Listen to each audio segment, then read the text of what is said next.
Okay, so we got the ignition coils out.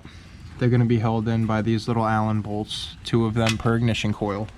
I highly recommend getting a tool like this, with this at the end.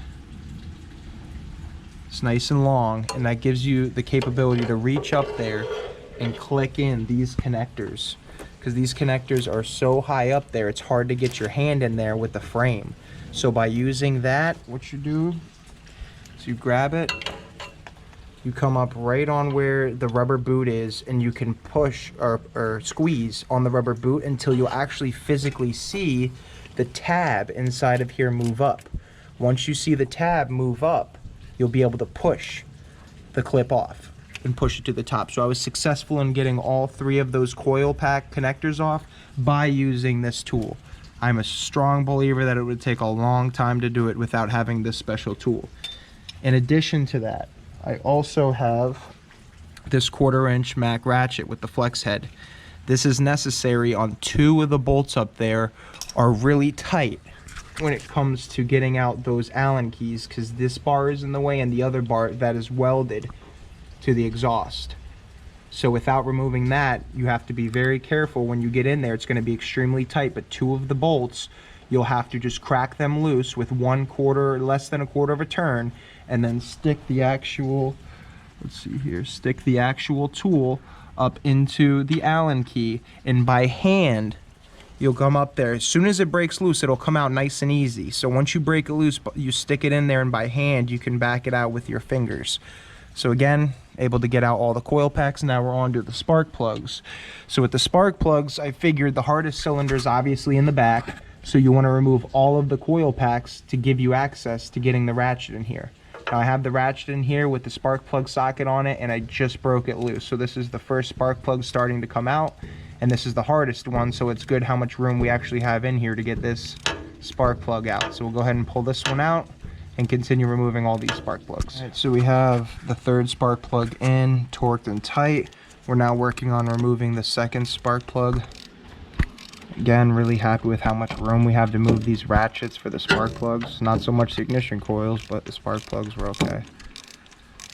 I do have electric ratchets, but for many reasons, hopefully you guys understand why you do not want to use an electric ratchet up here, because we're not going to take the time to drill out any holes just in case it strips out. So always do spark plugs by hand, especially when there's no room to work on them. Now we have our spark plugs torqued in and tight.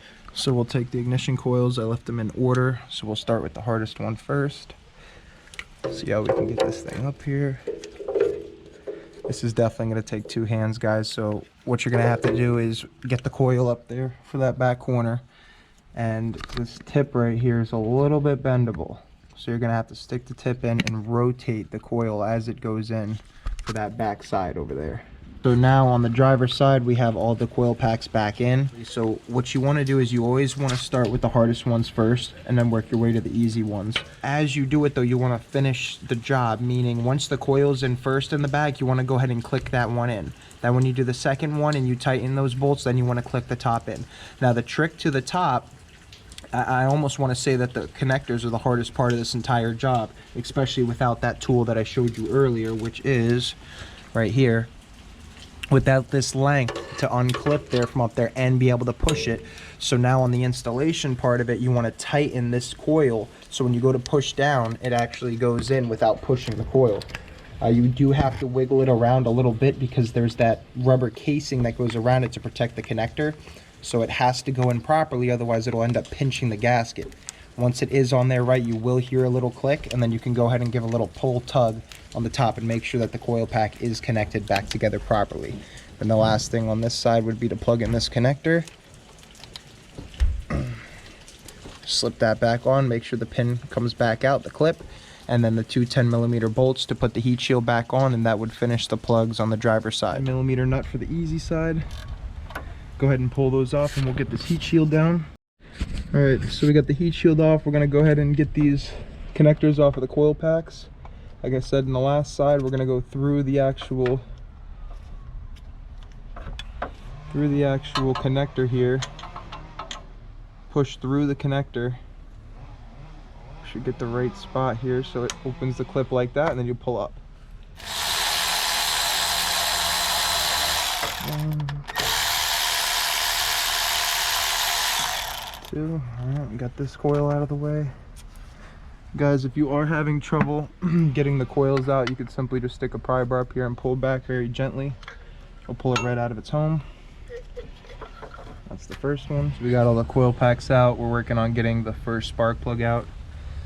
Obviously that tool is going to give you guys a big hand in getting those connectors off the top. So now we got that out. I want to go ahead and let you guys know to go ahead and remove this ground strap. This ground strap's definitely in the way of the ratchet and removing. Just don't forget to put it back. Very important. Alright, we're on our first plug coming out.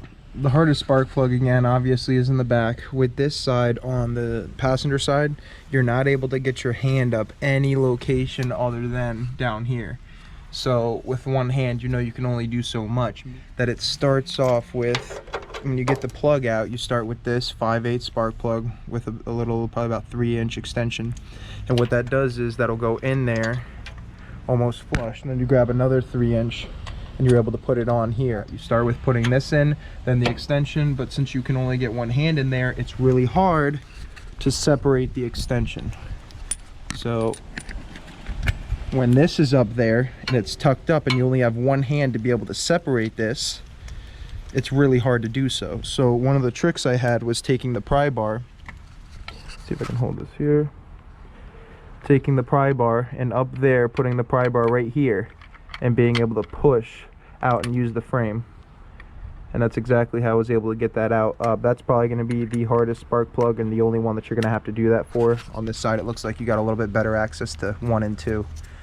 So we'll go ahead and get the second spark plug out and keep going here.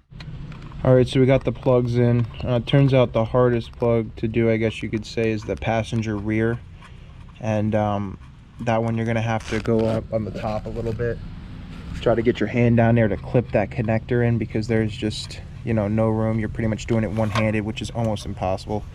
So got to get some room up there and stick your hand down to clip the connector in for the rearmost ignition coil. Got all the coil packs back in, got everything tightened up, got our ground strap back on, just reinstalling the heat shield right here, and we'll be all done. We'll refill it, so we'll start with 8.5 quarts, and we'll check the dipstick from there. So we are almost there. All we have to do is fill up our fresh gas, fresh 5 gallons, and then we'll go ahead, clear the codes with the scanner, and fire up. In the computer system, just going through the modules, with the battery being replaced, it should clear all the codes out of the computer. So we're just confirming here that there are no fault codes. And now, after everything is done, the moment you have been waiting for. All right, Bob, you ready? Yeah.